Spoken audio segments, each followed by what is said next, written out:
Hey guys, thanks for joining me for this 49th episode in Season 2 of Good Questions with Cameron Dole. Special guests in this episode include actor Booboo Stewart. Got a new series that premieres today on Amazon Prime entitled Paradise City. We'll also talk March Madness with our good friend Brandon Lang, the host of the sports betting podcast on the Believe Podcast Network. We'll also visit with legendary singer-songwriter Noel Stookey. Might remember him from Peter, Paul, and Mary. Well, he's got a new activism album called Just Causes that's available now. And we'll also visit with comedian Tom Papa. He's got a new stand-up live stream that's going to be available this Saturday night via Rushtix. Of course, if you would, please take the time to subscribe, drop a like, comment, leave some feedback, and of course, share with your friends. Now, growing up really ruins everything, doesn't it? Well, right now, people on Reddit are answering the question, what's something you loved as a kid but hated as an adult? And really make you remember how great it was to be an innocent, dumb kid. And here are some of the best answers. Number 1, getting mail. As a kid, it was exciting. Now it's just bills. Number 2, growing up. Couldn't wait to grow up when I was a kid, but dread getting older now. Number 3, carnival rides. Used to love them. Now I get super sick. Number 4, swimming in public pools. Yeah, loved it as a kid, not so much as an adult. Number 5, being sick. When I was a kid, it meant staying home from school and watching TV. As an adult, it means no paycheck and shame.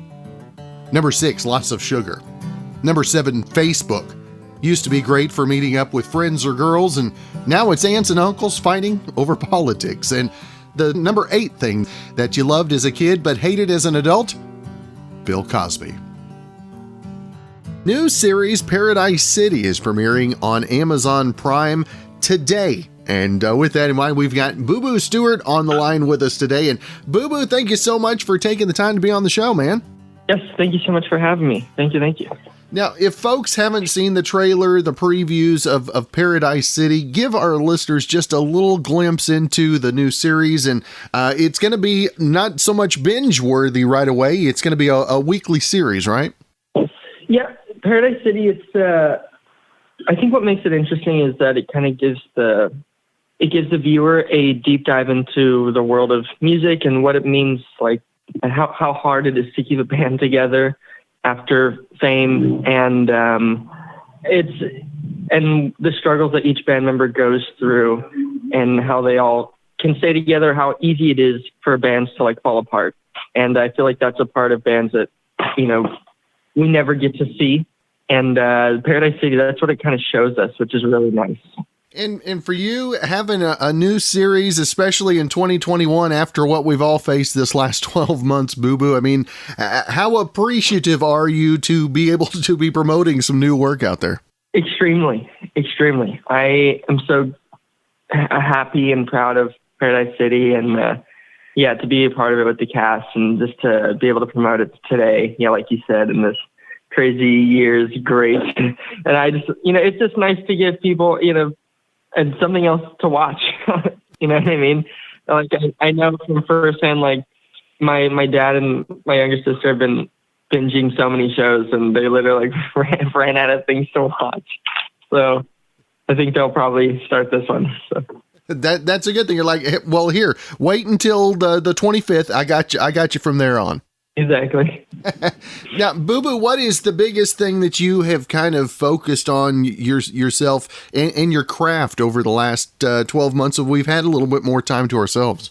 Yeah, it's kind of been it kind of forced me into like painting more. I've been painting, and I've actually, my girlfriend taught me how to use Ableton, so I've been learning how to produce my own music too. Wow. So yeah, I've learned how to produce my own music. Or I don't think you ever fully know, but like I've just ultra beginning, just super beginning stages of learning how to do that. I actually released a song.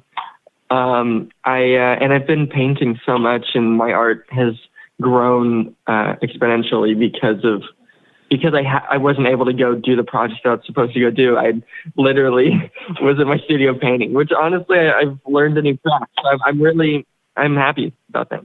See, you're expanding your horizons, right? Totally. Yes, fully. Now, you talked about the music. Did Paradise City, did that kind of reinvigorate the inspirations for music, if you will? It definitely has that impact. The music in the show is so great. Honestly, the music is crazy good. And so when I was watching the show, I was like, oh my gosh, this music is incredible. Like, I don't know when you're filming, you don't know what song's going to be played, over the scene or, something like that. And, Ash, our director, he's just such a genius when it comes to knowing which songs to go where. And he owns Sumerian, the record label also. And he's just such a strong force. And, when it comes to that and really knowing that scene and that style, it's so great. Now, you talked about trying to put on the producer hat a little bit. What has been the biggest challenge doing the producing of the music for you on a personal side? I don't know. Knowing when to stop. I think that's with anything. It's just like knowing when to be done, and just eventually. I feel like Leonardo da Vinci said something like, I wish I could remember the quote, but it was something along the lines of like, something's never done. You just eventually, get tired of it. You forget about it or you abandon it, something like that, essentially. Like, so I think knowing when to stop, because when I'm doing, it's kind of the same thing with painting. Like when I'm producing like a song now, I could literally do it for years, forever. It could never be done, That's like calling it. That's the hardest thing. That's funny. Now, again, the series Paradise City available today on Amazon Prime. And Booboo, I want to make sure and let folks know not only where they can find more information about you, but also the social media as well. Yeah, I just have an Instagram. It's called booboostewart.art. So that's my Instagram. And I'm so excited for everyone to see Paradise City and the growth of all the characters from our film and the birth of like the new ones and the starting points of it's a really, really great show that takes the audience in many, many directions. So all right, well, Paradise City, check it out on Amazon Prime. And Booboo, great to visit with you today. I hope you have a great rest of your week and look forward to catching up again. Thank you so much. Yes, let's do it.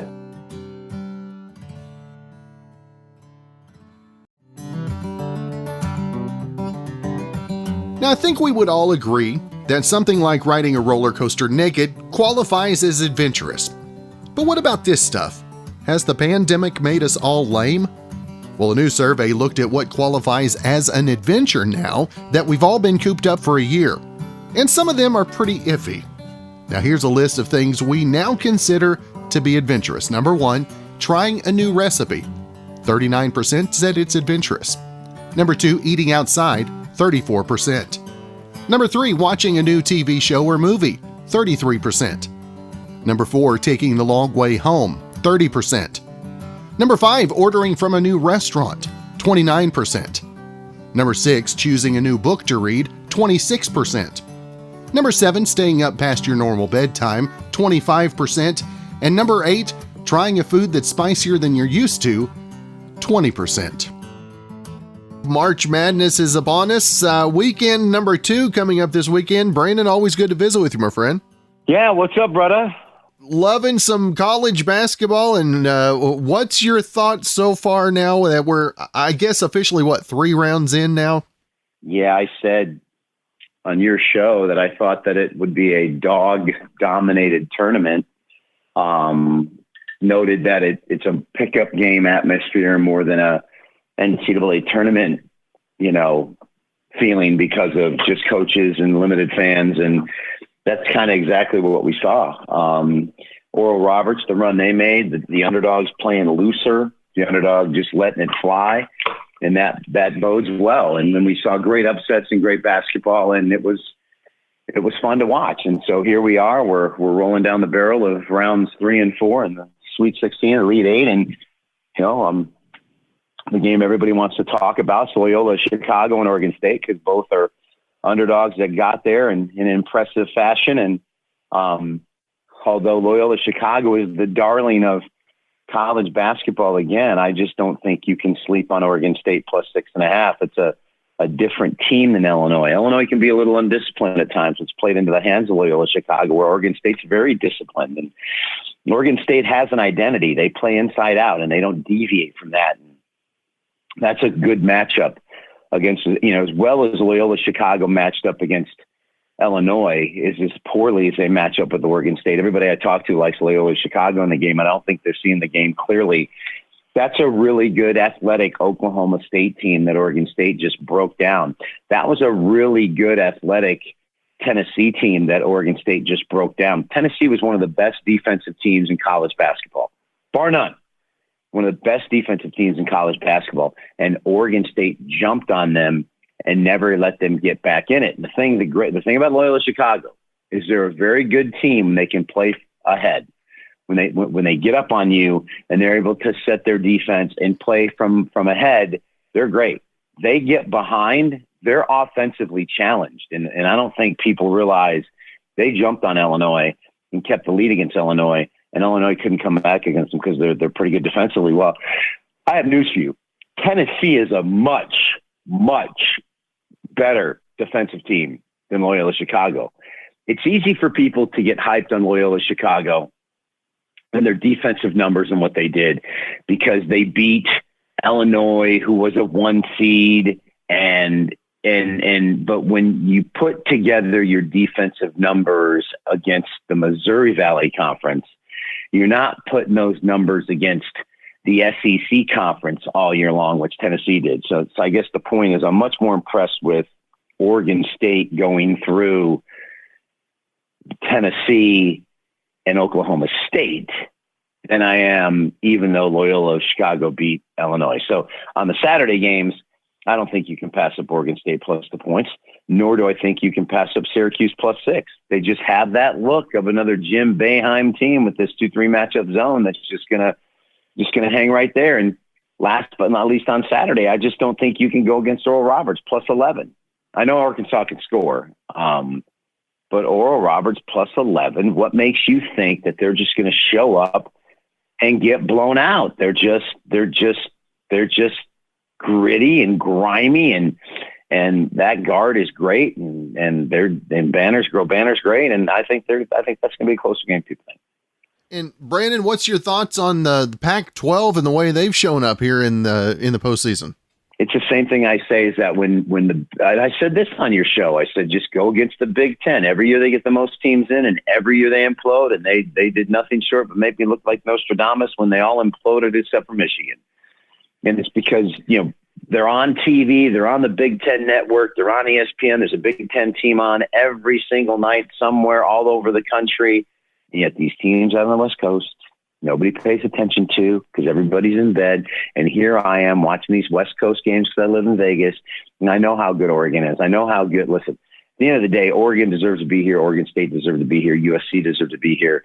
Give UCLA credit for the run they made after beating Michigan State. For any kid out there who's listening to me right now, when you're playing basketball in the 4th grade, as soon as you're old enough, when you're taught basketball, to line up at the free throw line for the opponent to shoot a free throw. Well, however old that is, whether you're 5 years old, 6 years old, whatever basketball league you get in, and you teach the kids how to line up for a free throw. You're taught right then. Now, as soon as that free throw shooter shoots, somebody has to box out the shooter. So you two guys have to communicate, okay? And then because I've coached little kids, and I'll yell out on the court, and I'll say, listen, who's got the shooter? Who's got the shooter? And you see the two little kids point at each other. And Jimmy, you got the shooter. You got the shooter. And you teach the kids to box out the shooter. And here's UCLA, right? They're down 5. I think there's 25 seconds to go, and they're shooting a free throw to cut it to 2. And the kid misses, and Michigan State doesn't box out the shooter, and the kid gets it and puts it in, gets fouled, makes free throw, it's tie game. So they're down 5, less than 30 seconds to go. Kid gets a bucket and one, misses a free throw, and nobody boxes out the shooter. Izzo's going crazy, and UCLA advances. And of course, you give them that nugget, give them credit for going. But the Pac-12 has athletes. They got 4 teams in the Sweet 16. Unfortunate that 2 of them have to play each other, but I think at the end of the day, USC jumped on Oregon. They met 2 weeks ago, jumped out 17-1 run. And Oregon played from behind the whole game, got it to within single digits in the second half, but it was just too big a deficit to overcome.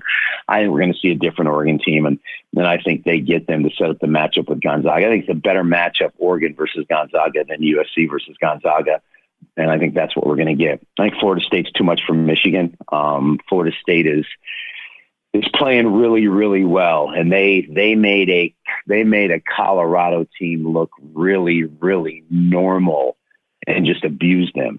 I don't believe Creighton's got enough in the gas tank to hang with Gonzaga for 40 minutes. And at the end of the day, Alabama, UCLA, UCLA, that game, I have no feel for whatsoever, because Nick Cronin's kids could play great. Nick Cronin's kids could play terrible. You don't know what you're going to get with UCLA. Drives him crazy. I love Nick as a coach, know him as a person.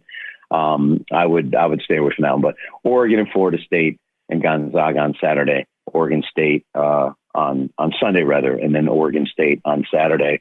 I think gets it done with Syracuse. There you go. Well, Brandon, the Sports Betting Podcast and BrandonLang.com. Tell our folks when the next episode's up. It's going to be dropped. We're going to drop it later on today, and it definitely will be under 18. Must be accompanied by a parent or guardian. So let's make sure the kids, parents, make sure your kids don't listen to the podcast. There you go. Well, Brandon, always great to visit with you, man. Hope you have a successful weekend and look forward to talking next week. Thanks, Cam.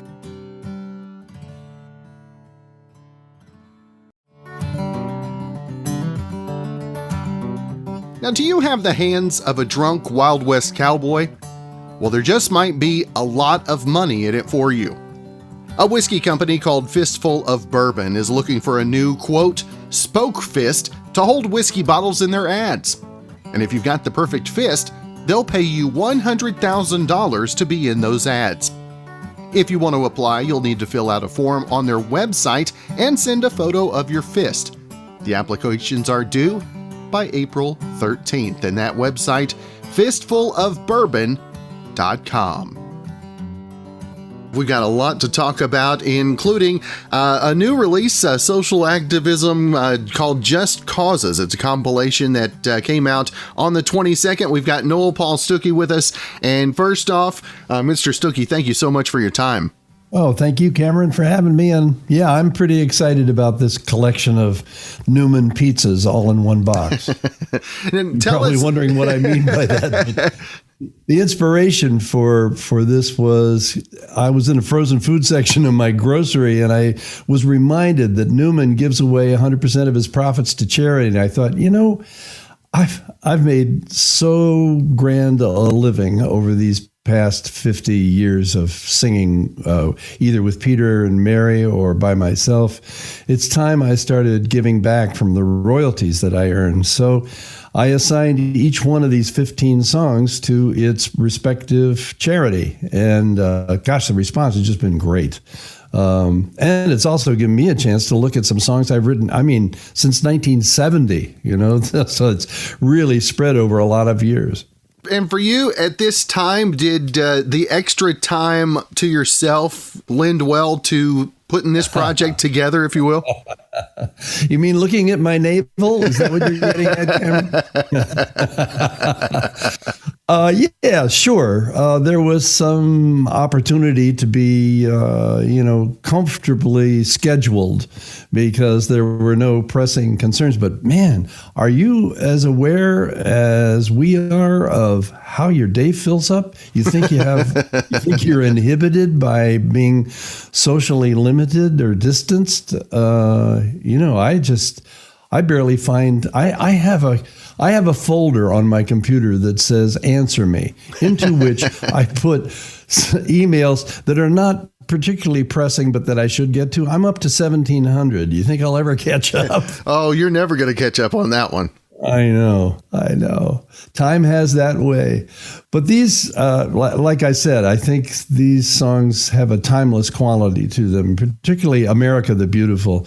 My wife thinks it was audacious to try to write 2 new verses to it, but I think that, while we all love the first verse and are familiar with the first verse of America the Beautiful, the gleaming cities and the prodding feet of the pilgrims, I think is probably less relevant to the times in which we live.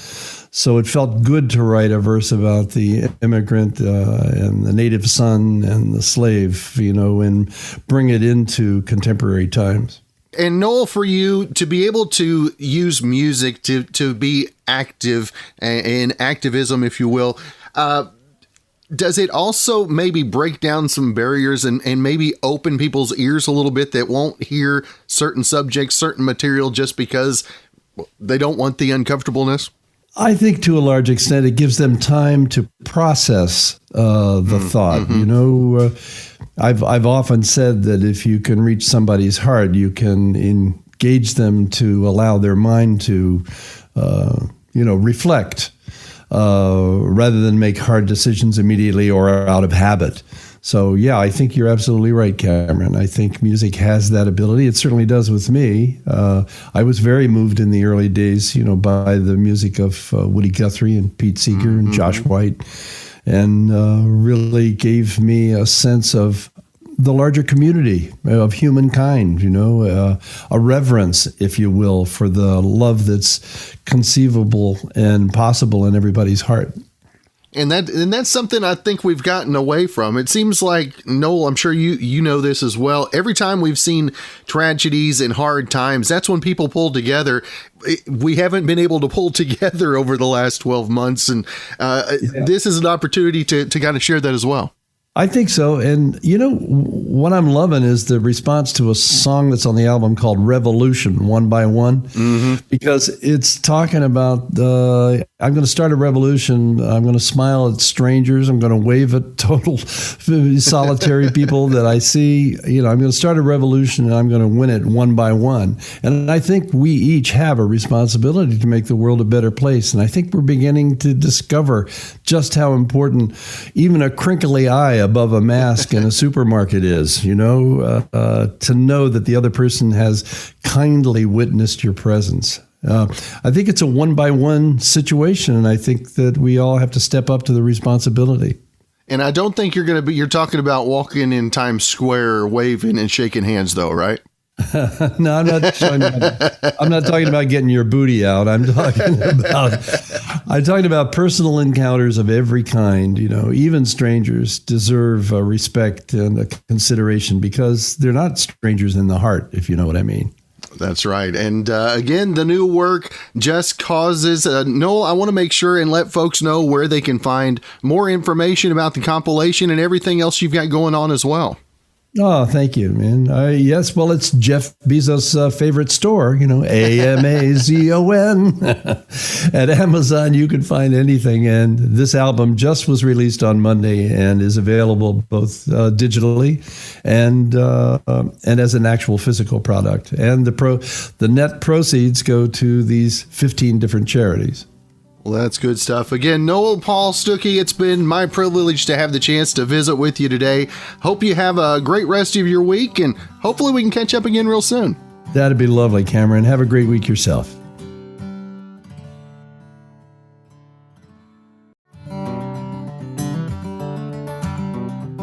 Now, the average person who worked from home last year dealt with 230 tech issues. So do the benefits outweigh the bad parts? Well, 7 out of 10 people still say yes, but tech dominates the list of things we hate most about working from home. Number 1, having to use your personal computer for work. Number 2, your computer sucks, so software crashes while you're in the middle of something. Number 3, in general, not having all the hardware or software to do your job. Number 4, dealing with tech support over the phone. And number 5, having to start something over because of a tech issue.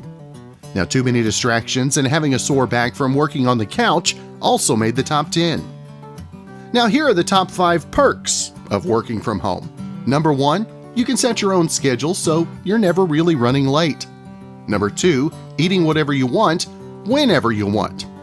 Number 3, no commute. Number 4, rolling out of bed 5 minutes before work starts. Number 5, it's easier to work out in the middle of the day. Now, a few more that made the list: less gossip, avoiding certain coworkers, and not having to wear pants. Comedian Tom Papa on the line and got an upcoming show that looks a little different. Tom, first off, thanks so much for taking the time to be on the show. Thanks for having me. Tom, tell a little bit how much different comedy and doing shows is this time around as opposed to about 12 months ago. Yeah, well, 12 months ago, I would get on a plane and I would kiss my family goodbye, and I would fly somewhere, check into a hotel, hang out, go to a theater, see all your faces, and then make my way back home. But now, Saturday night, I'm doing a live stream show where you can log in, and I will be doing a new hour of stand-up where you live. Without getting on the plane, I will actually be in your living room. And this is the cool part, is I could actually see you as much as you see me. Where before I would have to do crowd work and kind of like figure out who you are and where you live. Now, while I'm doing my show, I actually can see into your living room. I don't know that that's a good thing or a bad thing, Tom. I know. It's pretty good for me. I was hesitant to do the live stream shows. I didn't do them. I was performing, live of whatever I could, but that wasn't really, satisfying it or getting enough out there. So now I found these folks at Rush Ticks, and they figured out the tech of it, which is really the key. And they did Maria Bamford and Patton Oswalt, and they both loved it. And the key is the interaction, and you can't have the technology get in the way. So if I'm able to do my new hour of stand-up and hear the laughter and see the faces, and then be able to hang after the show, we're going to have a cocktail hour after the show, and we can actually have conversations and go back and forth. That to me was, all right, sign me up. And yeah, it should be pretty great. Now, Tom, this last year, a lot of stuff, it's been heavy for everybody. But have you noticed that whenever you laugh, that the feeling is better than the laugh that you had before, whenever you actually get an opportunity? Oh, yeah, no, absolutely. And, that's what's really been missing, I think, in the culture, is that comedy is so important. I did a show in L.A., this distance show with like 6 other comedians, and I was laughing so hard at the comics, and I realized how much we miss it as a culture. Just having comedians take all of the grief and the anxiety and the fear and translate it into something funny. It's so healthy and so needed, and it's been absent for the whole year. Like when we needed them most, we didn't get to see them. And now that we're able to kind of come back, it's just so great. And it just puts everything in perspective. It's like, yes, it was hard, and there's a lot of tough things we had to go through, but life is always hard. Life is always tough. And you have to be able to laugh at it, or otherwise you're wasting time. This goes very quickly. And to be able to just have a good time despite the obstacles that we face, that's the key. In my opinion, that's the key to life. Now, do the butterflies kick up a little different after the lapse in live shows, if you will? A little bit. When the first one I did, I went to Salt Lake City in like last June, and that had been the longest I hadn't been on stage. The longest I hadn't been on stage in 20 years was 2 weeks. So now to come back, I was like, oh man, I was really nervous. But it turns out, you kind of know what you're doing after doing it for that long. I think you know what you're doing and what you're talking about, Tom. Yeah, it'll be okay. Now, what has been the biggest thing that you focused on as we've all had our time to ourselves over the last 12 months? What have you been looking at introspectively? I really was blown away by how much we really need each other and how connected we all are. Like, we all seem to be going through similar emotions. We would be fearful at the same time, or we would be relieved or joyful or angry, or we really move as individual as we are. We're connected in a very, very profound way. And I just found it's kind of inspiring how much we need each other. Like, I'm excited just to see, as I'm starting to come out again here in L.A., I can't believe how excited I am to see even the annoying people. Like the guy in the parking garage who just sits there with his car running and doesn't tell you whether he's leaving or he just parked. Like, I hate that guy, and miss him all at the same time. It does your heart well, huh? Yeah. And, look, we're going to go back out and we're going to get annoyed. I was having coffee with a friend of mine yesterday, and we were so grateful that we could be sitting together, having a cup of coffee, no mask on, just enjoying the afternoon. And the guy at the next table is talking on his cell phone on speakerphone. And I was like, oh, God, here we go again. Now, Tom, has the comedy writing for you, has that changed? I know there's been so much politicizing of comedy. Has that changed maybe your writing at all, or maybe inspired it a little bit? No, it hasn't. My writing is always my writing. It's always the same, and some of it is informed by what's going on in the world. Most of it's informed by what's going on in my house and how everyone's reacting to it. And I feel like that really doesn't change. It's always the same goal is let's have a good time, and these are the things that are aggravating me that I'm seeing and what I'm going through, and if I can craft this in a way that you're going to relate to it, then I've done my job. There you go. And again, the upcoming show this Saturday, 6 Pacific, that's 8 local time on rushtix.com. And Tom, I want to make sure and let folks know where they can keep up with everything you got going social media wise as well. Yeah, if you go to tompapa.com, that's the best place to go. That'll link you to all of the specials and the social media. So just go to Tom Papa and you'll find your way.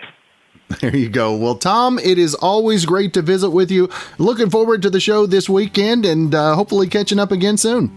All right. Thanks for the support. I'll see you soon. Well, again, thanks for joining me for this 49th episode in Season 2 of Good Questions with Cameron Dole. If you ever have a comment, a question, or anything else you'd like to know, you can find me on Instagram, Twitter, and Facebook, all the socials, at GQ with Cam. You can also click over on the website at gqwithcam.com, click on the contact info, and send me an email or send that question over. We'll get those answered for you as well. Of course, if you'd like to help out in the funding for this podcast, you can click on Patreon. We also have Buy Me a Cup of Coffee, and we also have the shop you can visit as well. Again, thanks to Brandon Allen for coming up with the theme music for Good Questions with Cameron Dole. We're going to let him play us out. Hope you guys have a great rest of your Thursday.